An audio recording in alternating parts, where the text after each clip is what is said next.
Bonjour amis traders, comment allez-vous? C'est Dorian Chauvin, bienvenue dans cette nouvelle vidéo. Aujourd'hui, vous l'avez vu au titre, nous allons parler de support et de résistance. À la fin de cette vidéo, normalement, vous saurez comment tracer vos niveaux intelligemment et ce de manière beaucoup plus précise. On va être devant mes graphiques tout au long de la vidéo, c'est parti.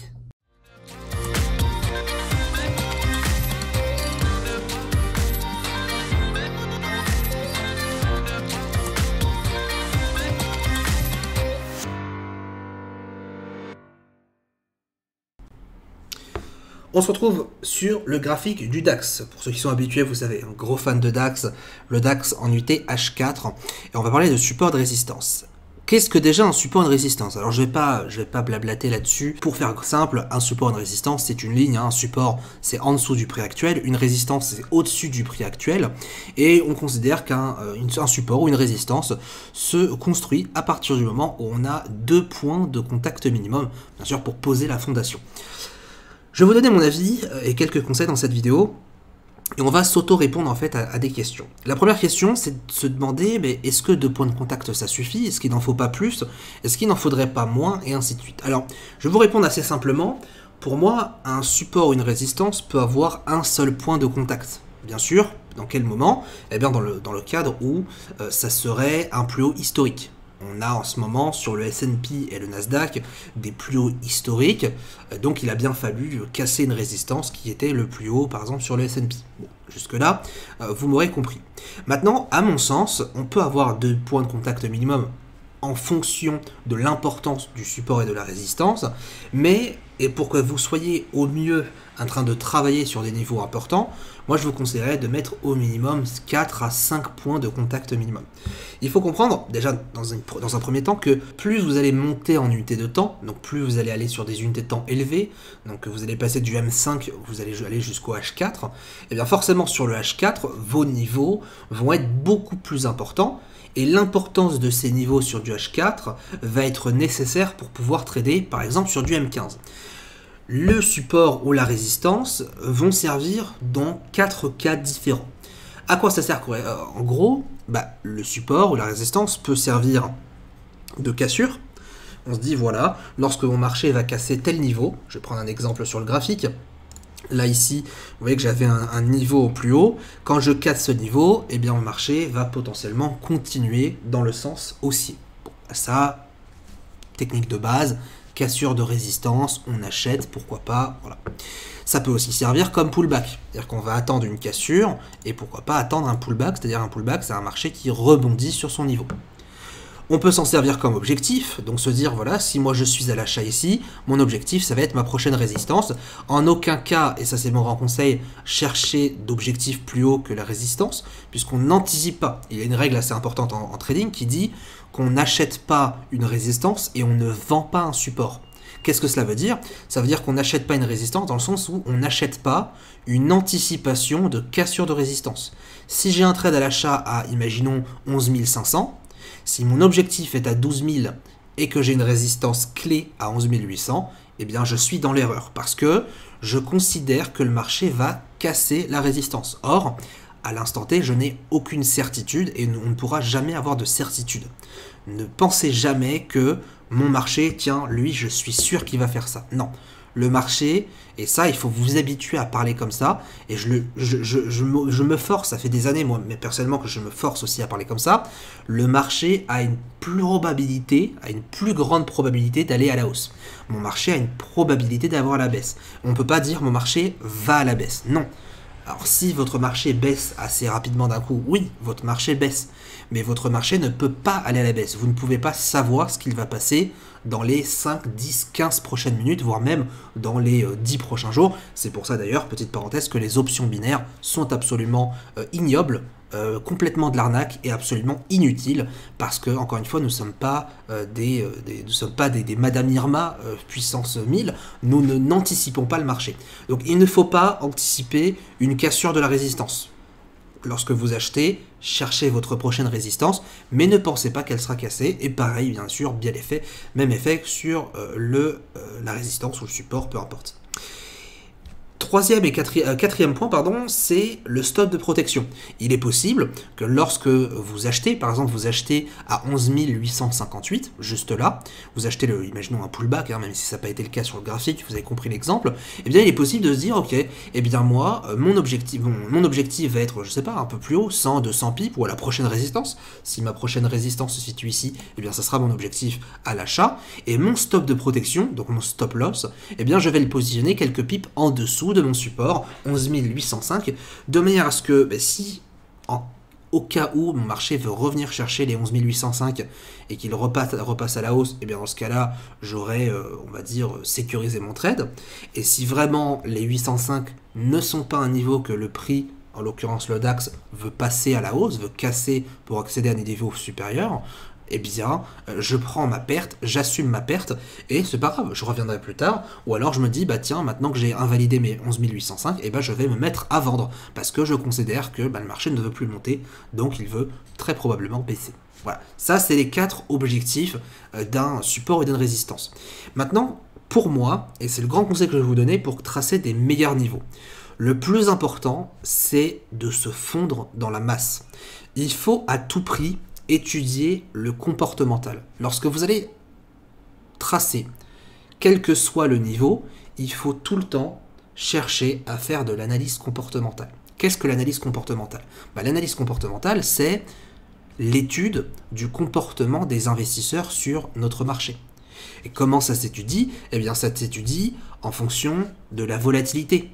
Est-ce que tel marché est-il à tel endroit? Et ainsi de suite, ainsi de suite.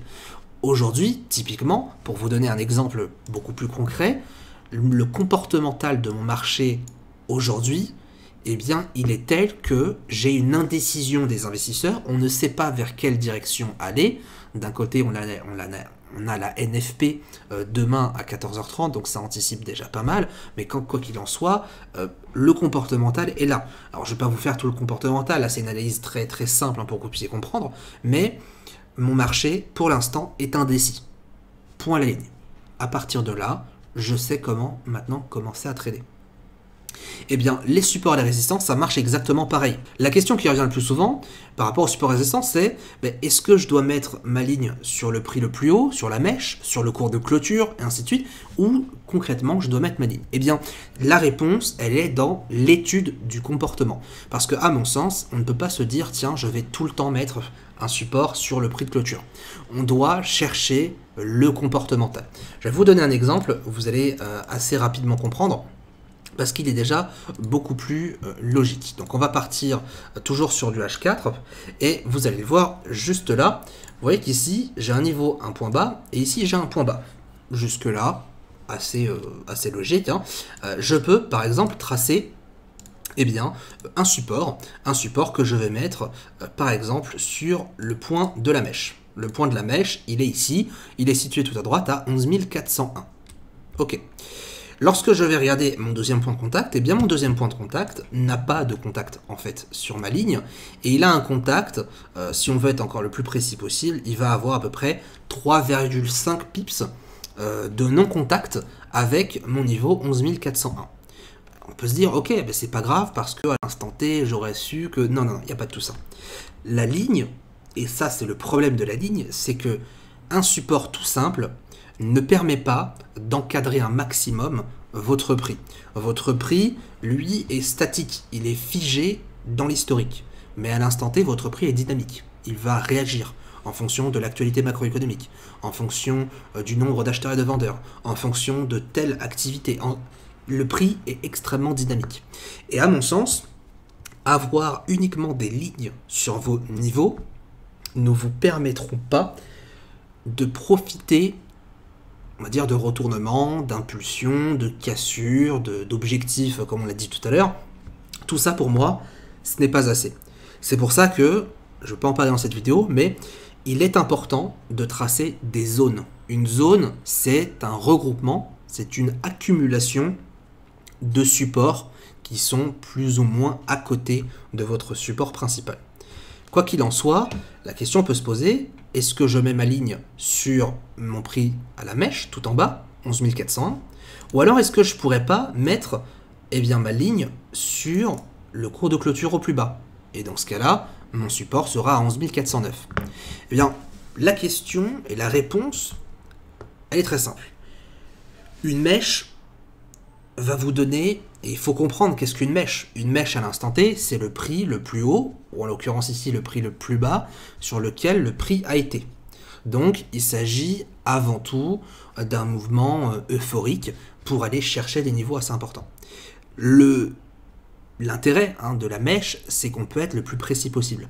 En allant chercher les mèches, on peut être le plus précis possible, puisqu'encore une fois, c'est là où on a exagéré.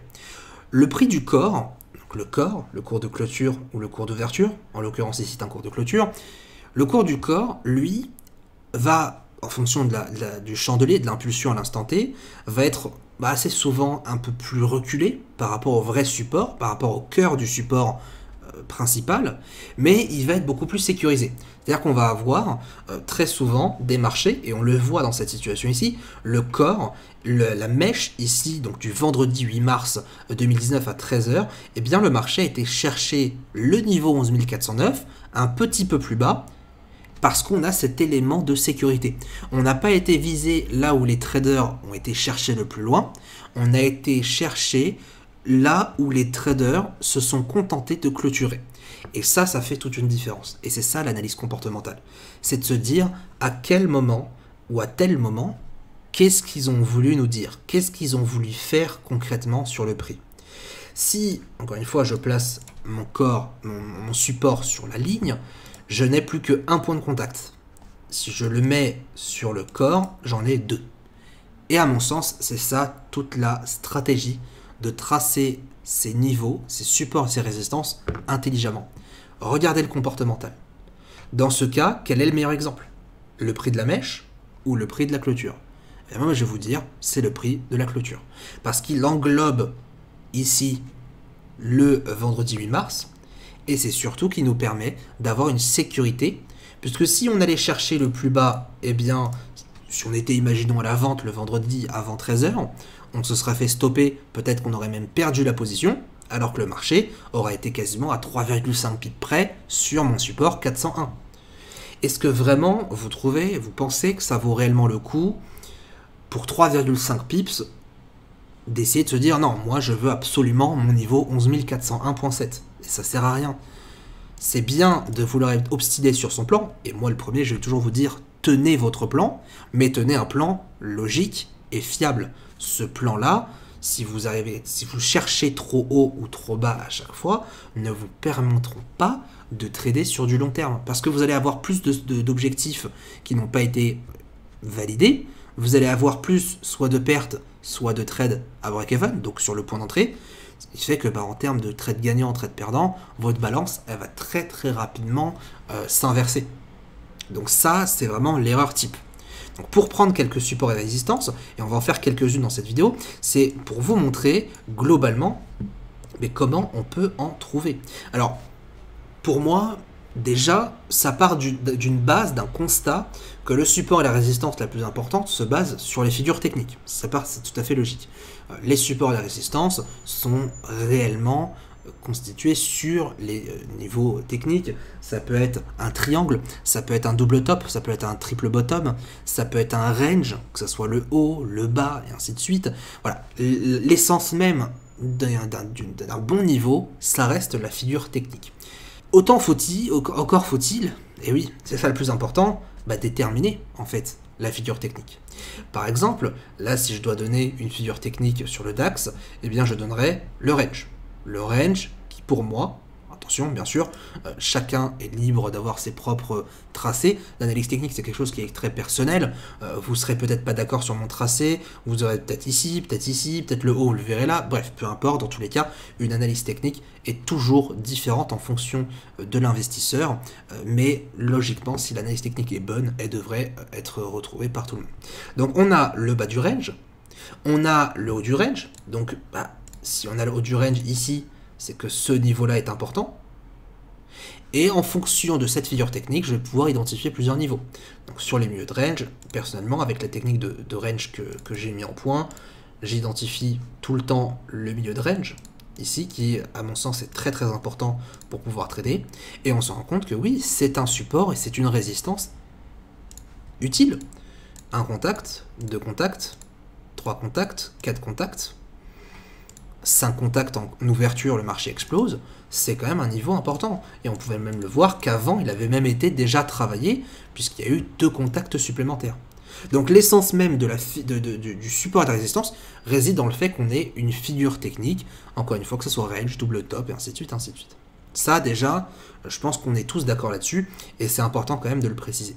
Maintenant, dans les cas où, ici, on est vraiment plusieurs supports résistances. Vous voyez, on a un marché dans l'ensemble qui peut paraître assez difficile à observer, mais il le sera d'autant plus si vous ne tracez jamais de support de résistance. Le support et la résistance servent réellement de repère.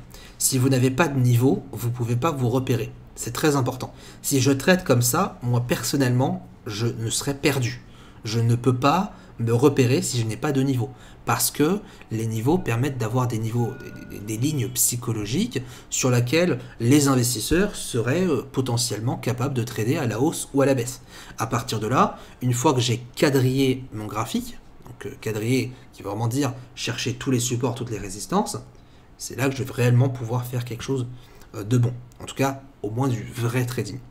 Par exemple, et on le voit ici, hein, l'étude du comportement, encore une fois, on a un point bas, le marché remonte, il reteste ce niveau, le marché remonte, on vient chercher un gap qu'on n'avait pas été chercher depuis quelques jours, jusqu'ici intéressant, le marché redescend une nouvelle fois, on se dit bon, ok, on attend un petit peu, le marché remonte, revient chercher le niveau que l'on a tracé, à partir de là, qu'est-ce qu'on se dit? Ok, bon bah ce niveau-là, je sais qu'il va être important. Je sais que ce niveau-là va être important parce qu'on a eu 3 tentatives de cassure à la baisse des 11 065. Et sur ces 3 tentatives, en tout cas plutôt ces 2 tentatives plus celle qui les a créées, sur ces 2 tentatives, à aucun moment j'ai eu réellement de confirmation à la baisse. Qu'est-ce que je fais dans ces cas-là? Eh bien je patiente et je sais que ce niveau 11 065 sera un niveau potentiellement déterminant si bien sûr on le casse à la baisse. Rappelez-vous de ce que je vous ai dit il y a quelques minutes, les supports et les résistances servent à plusieurs choses, dont les cassures. Et les cassures, c'est typiquement le genre de cas, continuation de tendance baissière, puisqu'on était quand même dans un mouvement assez baissier, de toute façon toute l'année 2018 ça a été que de la baisse, mais sur cette baisse, qu'est-ce qui nous empêchait d'aller plus bas? Eh bien c'était ce fameux niveau 11 064. Ce 64 nous empêchait d'accéder plus bas à peut-être 11 000 points, 10 800, 10 600, 10 400, et ainsi de suite, ainsi de suite. Jusque-là, vous me suivez. Bon, je fais une petite parenthèse, qui est quand même le cœur du sujet de la vidéo. Où est réellement mon support? Où est réellement le cœur de mon niveau? Eh bien, regardez, on va refaire le même test, mais cette fois-ci, on va comprendre, on va essayer de voir quelles sont mes probabilités lorsque je vais potentiellement trader, quel est mon cœur de zone. Je vais chercher, je vais avoir une ligne ici, puis une deuxième ligne un peu plus haut sur le cours de clôture. Le cours de la mèche tout en bas m'aurait permis d'avoir cette position, si j'étais déjà à la vente, d'aller chercher cet objectif. D'ailleurs, pour ceux qui auraient voulu shorter, c'est-à-dire vendre plus bas que les 11 050, vous aurez bien vu que vous êtes prêt à attraper, puisque le marché rebondit assez spectaculairement, entre guillemets, même si c'est pas non plus une grosse hausse, hein, ça fait partie du métier. Le marché rebondit sur les 11 050 et ne vous permet pas d'encaisser plus bas. Si vous étiez trop gourmand, vous faites stopper, vous perdez votre position. Si vous arrivez à avoir un trading intelligent, c'est-à-dire j'encaisse une partie de mes gains sur 11 050, puis si le marché veut baisser, eh bien j'encaisserai une deuxième partie. Dans tous les cas, je me sécurise. Là, vous faites un trading déjà intelligent parce que vous avez tracé un niveau intéressant et vous avez patienté. Bon, quoi qu'il en soit, le marché se remet à monter. Ici, dans tous les cas, la mèche, elle est bonne. Deuxième élément, c'est ce pâté-là.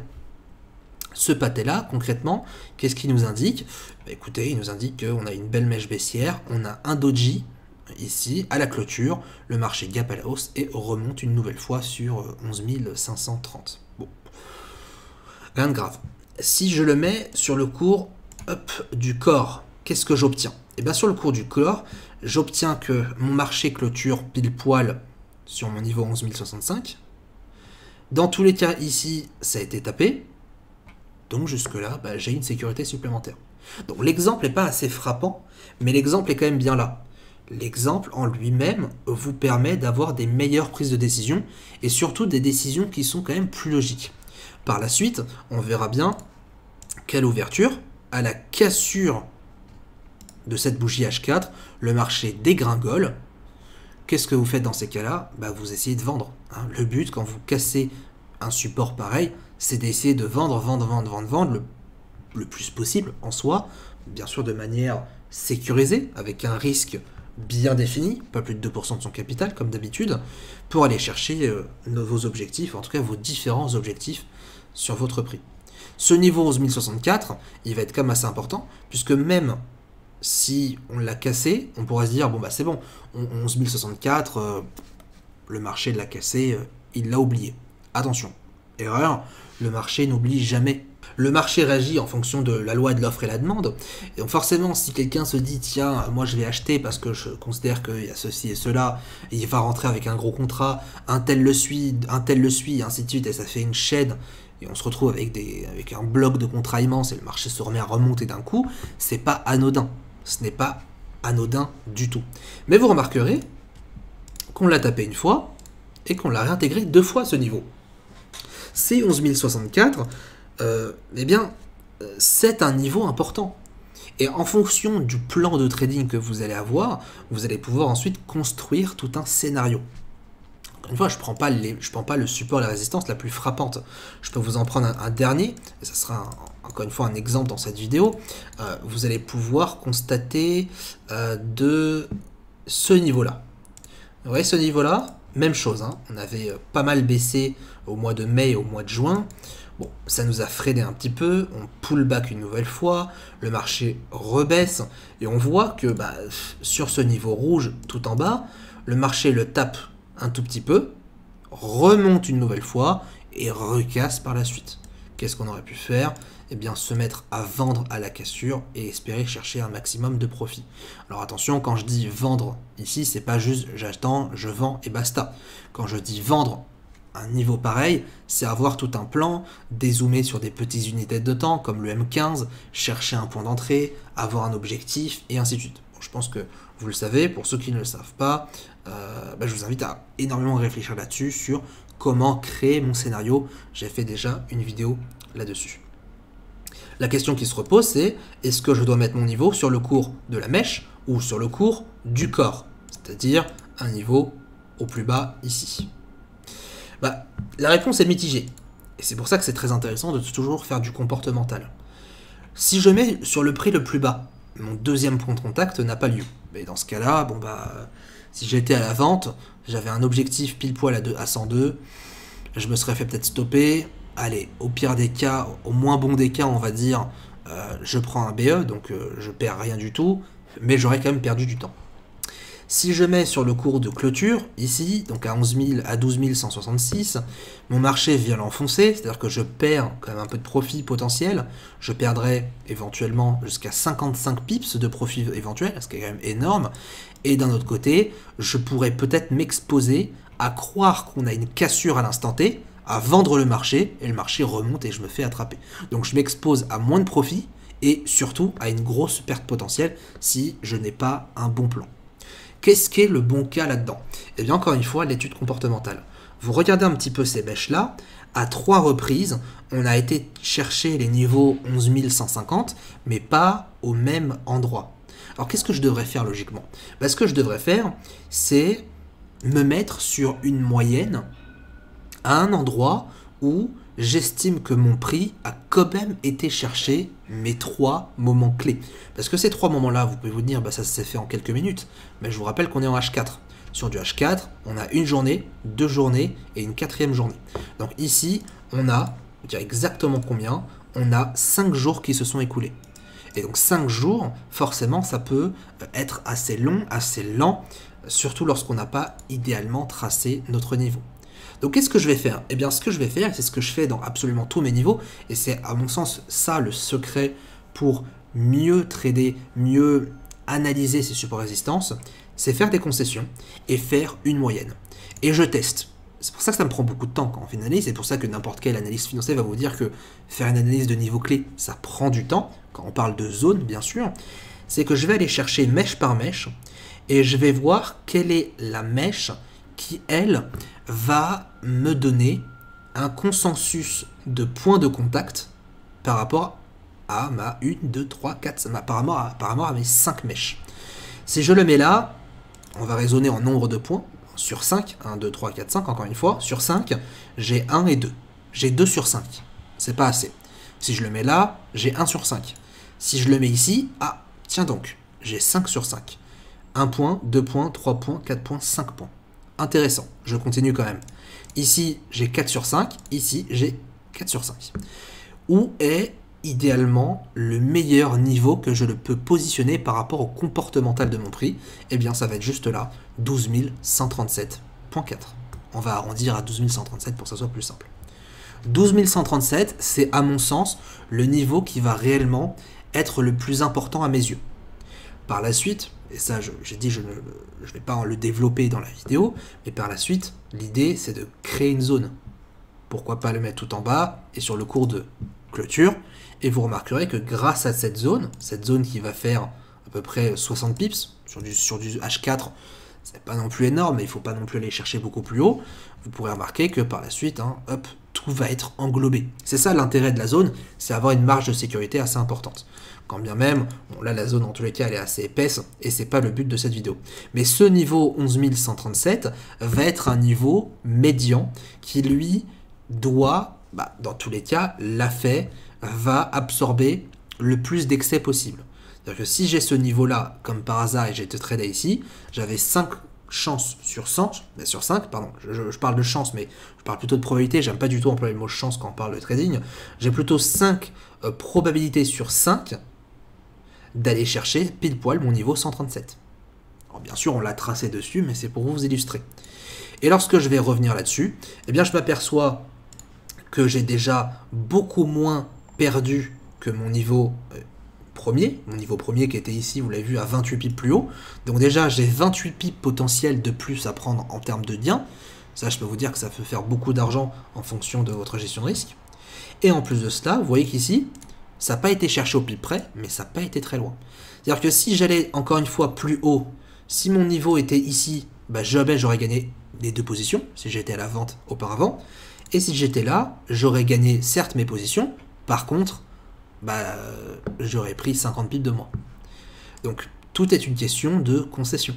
Là, en faisant une concession sur cette mèche et en ayant le maximum de probabilité de touche, eh bien, je peux arriver à avoir des niveaux plus importants. Et on retrouvera le niveau un peu plus tard.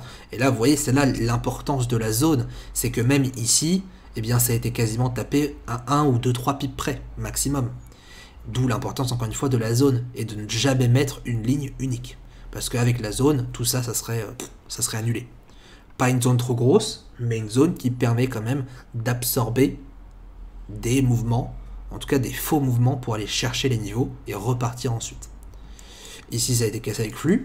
On va regarder un petit peu ce qui s'est passé par là. Et là, ça a été quasiment complètement ignoré. Bon, on est en H4, donc c'est sûr que la vue est différente. Mais comme on est sur une année 2019 qui est extrêmement haussière pour l'instant, c'est sûr que les résistances, si elles ne sont pas extrêmement importantes, là pour le coup, je n'estime pas que c'était une résistance à ce point importante, même si c'est 12 137, c'était quand même un gros niveau, le marché s'en fout totalement. En ce moment, il est dans l'euphorie, il est dans une bulle, et ça paye.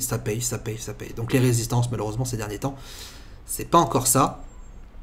Ça veut pas dire que la résistance est mal tracée, ça veut pas dire que le marché s'en fout totalement, c'est-à-dire que la force acheteuse est tellement importante que peu importe la résistance, il a la force de la casser. Cependant, si j'étais à l'achat ici, et ça m'est arrivé personnellement, si j'étais à l'achat quelque part par là, je ne sais plus où j'étais à l'achat, il me semble que j'étais à l'achat, bon ça date aussi, j'étais peut-être à l'achat sur 12 060, quelque part par là, un petit peu plus haut que l'ouverture. Mon objectif n'était jamais plus haut que 12 137, on est bien d'accord.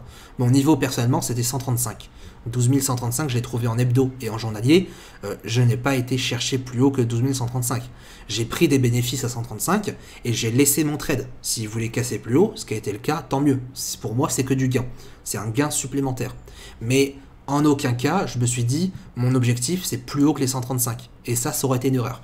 Oui, sur le graphique, ça aurait été gagnant, mais en termes de méthodologie, en termes de bons réflexes, ce n'est pas, à mon sens, du bon trading. Un bon trading, ou en tout cas même un bon trader, c'est pas qu'il y a quelqu'un qui va vous dire « Ah oui, mais allez, dans ce cas-là, tu peux le faire, c'est pas très grave. » Non, non. On respecte, on a des lois, on a des règles que l'on doit respecter, on doit auto-respecter nos propres règles. Et si on fait faille à ces règles, si on ne respecte plus ces commandements qu'on s'est imposés au tout début, eh bien en général, ça mène à aller faire un excès d'erreur et ça mène forcément au crash entier de votre compte de trading. Donc ces supports et ces résistances-là, et je vous invite à le travailler dès maintenant, si vous avez du temps, ou même ce week-end, hein, c'est important de faire de l'analyse technique, c'est de vraiment faire des concessions, de trouver des niveaux qui vont être travaillés, mais qui vont être le plus travaillés possible. Moi, ça ne m'intéresse pas de mettre ce support sur le plus bas, parce qu'encore une fois, ça a été travaillé qu'une fois. Quel est l'intérêt de mettre un niveau qui a été travaillé qu'une fois? Ça ne sert à rien. Le but d'un support et d'une résistance, c'est l'accumulation de points de contact. Là, je sais que 137, c'est un niveau plus intéressant que n'importe quel autre niveau aux alentours, parce que j'ai un point de contact, 2, 3, 4, 5, 6, 7, 8, 9, et ainsi de suite, et ainsi de suite. Vous voyez, on commence déjà à 9. 9, c'est quand même pas mal.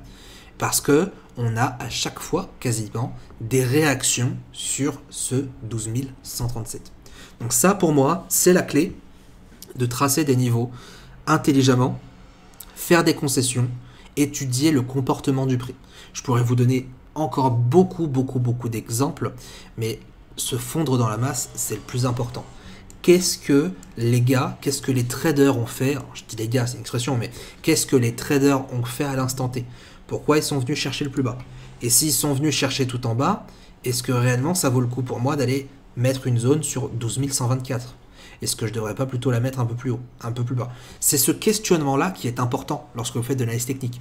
Il n'y a pas plus mauvais qu'un trader qui va se dire « Ok, tiens, hop, tiens, c'est bon, j'ai tracé mes niveaux. » Non. Alors, je ne dis pas que ce n'est pas des bons niveaux, mais il faut être le plus précis possible. Si je peux être le plus précis possible, typiquement, regardez tout en haut sur du H4, est-ce que je vais réellement mon niveau ici? Est-ce que ma résistance est réellement à 13 208? Bah non, parce que c'est pas là où ça a été le plus travaillé. Ce qui a été le plus travaillé, c'est, pour moi, à mon sens, ça va être à la limite là ou un petit peu plus haut. Parce que juste avant, vous voyez qu'on a eu un travail, ensuite le marché qui revient le taper ici, il repart une nouvelle fois, on revient, on a un excès à la hausse, et le marché repart et dégringole. Moi, personnellement, je l'aurais mis soit ici, ou soit là. Ou les deux. J'en dis pas plus, mais c'est le système de la zone. Et qu'est-ce qui a été travaillé par la suite? Eh bien, on voit que le DAX l'a travaillé entre 170 et 176. Il y a 6 pips de zone, ce qui n'est pas énorme, mais il a été seulement 8 pips au-dessus de la zone qu'on a tracée auparavant. Donc, si vous voyez que si on est trop gourmand, bah c'est pas assez. Si on n'est pas assez gourmand, on est trop avare, bah, le marché, on va louper pas mal de pips en plus qu'on aurait pu avoir dans la poche. Et si on arrive à faire un juste milieu de savoir à quel moment ça a été clôturé ou pas, eh bien là, je peux avoir le meilleur niveau. À mon sens, pour moi, le meilleur niveau, ça va être ici, plus particulièrement, 13 176. Pourquoi? Parce que c'est en même temps le plus haut de ma mèche, c'est-à-dire que c'est un niveau qui a été le plus poussé par les traders. Jusqu'ici, c'est normal. Et encore, vous avez une mèche qui est assez faible. Mais l'impulsion d'après, le cours de clôture s'est fait quasiment pile poil sur les 176. On a eu certes un excès qui a eu, 31 pips de plus, pardon, mais à côté, j'ai quand même un marché qui revient et qui, à la clôture, s'est décidé de repartir à la baisse.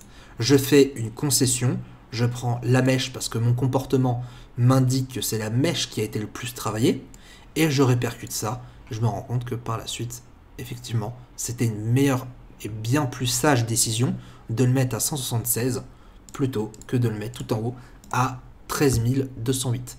C'est ça qui va réellement importer sur votre graphique. Vos concessions, votre priorité à mettre le comportemental en avant. Étudier le comportemental.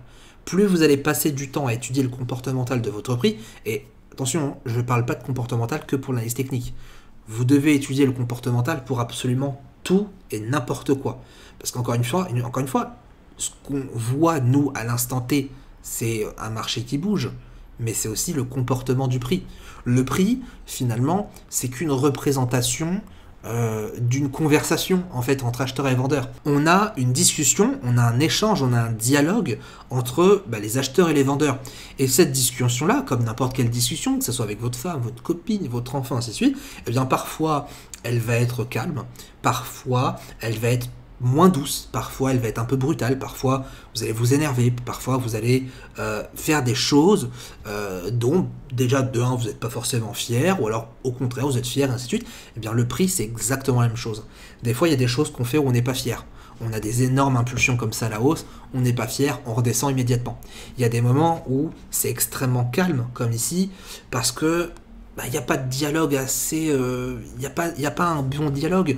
On ne sait pas trop si on veut monter, on ne sait pas trop si on veut baisser, donc on hésite. Et des fois, on a un dialogue qui est quand même plutôt baissier. Donc, par exemple ici, sur toute l'année 2018, on avait un dialogue qui était assez baissier, parce qu'on estimait qu'il y avait telle chose, et ainsi de suite. Et donc, la relation des investisseurs avec l'indice allemand, l'indice DAX, est plutôt baissière. Et donc, ça traduit plus par un mouvement baissier. Et donc, nous, de notre côté, vu qu'on a étudié ce comportement de prix, on doit plus essayer de vendre le marché parce que la probabilité est plus importante à la baisse qu'à la hausse.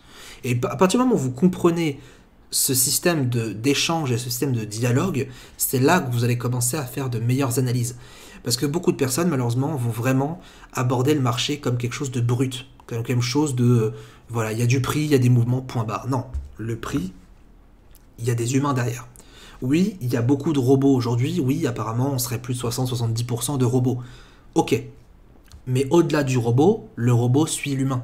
Le robot va trader en fonction de la liquidité, et donc forcément, s'il n'y a personne, s'il n'y a aucun humain derrière, les robots ne servent à rien. Les robots, eux, font du trading de très très court terme.